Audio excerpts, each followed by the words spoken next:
Olá, eu queria trazer uma reflexão sobre um pedaço das coisas que a gente escolhe comer. A gente, na nossa vida moderna, nessa correria aí do dia a dia, a indústria alimentícia tão poderosa, trabalhando para que a gente consuma determinados produtos, fazendo as suas propagandas, acaba fazendo com que a gente não faça escolhas tão acertadas, né? Tem algumas escolhas que normalmente a gente sistematicamente faz, pelo menos como população geral, e que poderiam ser feitas de uma forma melhor. Lancheira de criança, por exemplo, você mandar suco de caixinha. Usei a lancheira, mas às vezes tem pessoas que levam para o trabalho, né? É possível você trocar esses sucos de caixinha por as versões mais naturais. Pegando o exemplo de uma lancheira de uma criança, você poderia, por exemplo, colocar um suco de uva numa garrafinha térmica, misturar esse suco de uva com água de coco, que fica uma delícia. Você pode, por exemplo, fazer um suco de polpa que não oxida tanto. Nesse caso, é bom evitar esses sucos que a gente percebe a alteração de sabor, suco de laranja, suco de limão, suco de mexerica, que se você não tomar na hora, você vai perceber um sabor mais azedinho, né? Uma alteração da própria vitamina C, que é ela que causa essa alteração de sabor. Então, evite os sucos de caixinha.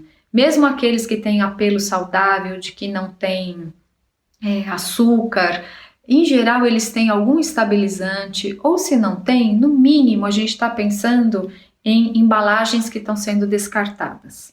Então, se o suco é uma opção para você, prefira as versões ou que vem em garrafa, e que o vidro é mais reciclável, né, pensando em sustentabilidade, ou nas polpas, que aí você mantém o sabor mais estável, se a ideia é transportar. Se for tomar em casa, acho que suco de caixinha realmente não é a opção que você deve escolher.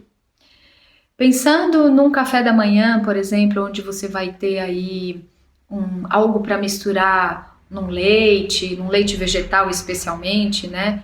Que eu pessoalmente sugiro o consumo, se a escolha for beber entre aspas, leite, uma bebida vegetal. Normalmente a gente coloca aí achocolatados. Esses achocolatados do mercado são lotados de açúcar.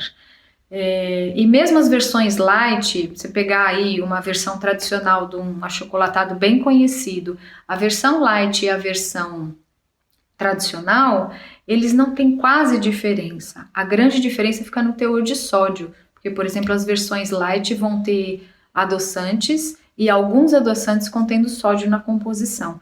Então, é uma troca do tradicional, do convencional pelo light que não vale muito a pena. Se você gosta de um achocolatado, você pode fazer o seu, comprar um cacau em pó de boa qualidade e misturar ou com açúcar cristal ou com açúcar mascavo, sabendo que não é a mesma coisa. A diluição no leite vegetal, por exemplo, não vai ficar igual, mas é uma opção muito boa. Uma segunda variação disso é você preferir então os achocolatados orgânicos. Eles têm uma composição de açúcar um pouco menor, mas ainda assim tem açúcar. Na linha ainda dos cafés da manhã, a gente costuma usar muito cereal, né? Então, ainda tem gente que come sucrilhos e essas bolinhas coloridas ou bolinhas de chocolate.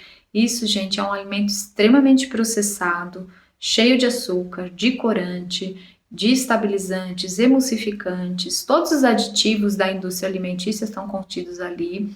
O organismo vai ter um trabalhão lascado para poder lidar com essas coisas que você eventualmente escolheu colocar dentro do seu corpo. E aí a minha sugestão é você consumir algum cereal o mais simples possível, porque a gente ainda tem as granolas industrializadas, tem as de melhor qualidade e as nem tanto.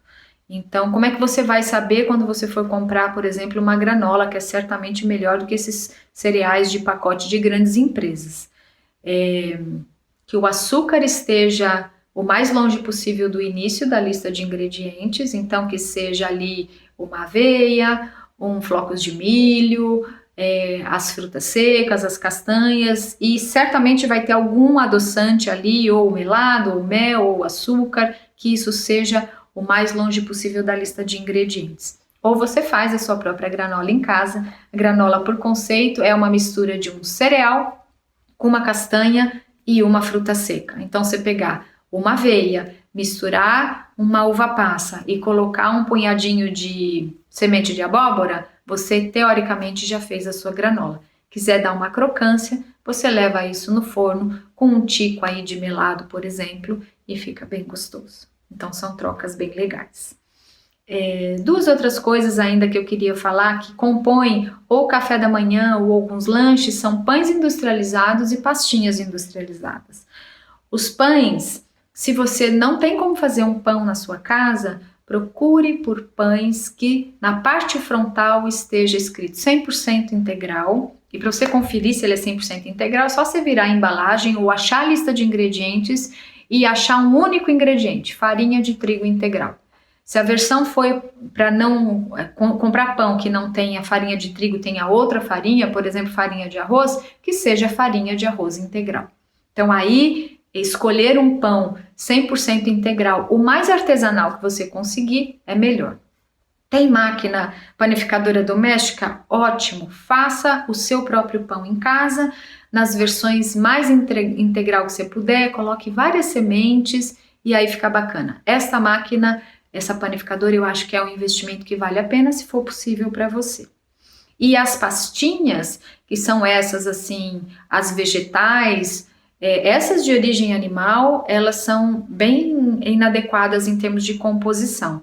Então, as pastas de produto processado, na linha das carnes, eu realmente não recomendo, desencorajo totalmente o consumo, porque são alimentos contendo substâncias muito nocivas para o corpo.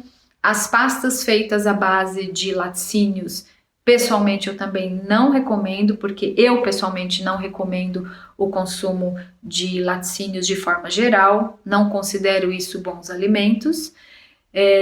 Se você ainda consome e você quiser uma pasta com esta base, compre o alimento, no caso uma ricota. Compre a ricota e faça ela temperada na sua casa. Não compre esses cremes de ricota prontos porque eles têm uma série de aditivos alimentares.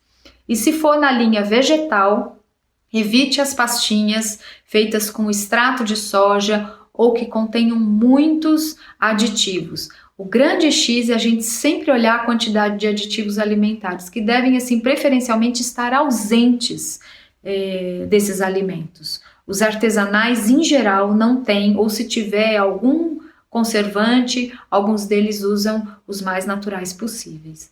Então, vale a pena você fazer algo, ou repensar o seu hábito de compra e repensar as escolhas, fazendo trocas que valem a pena.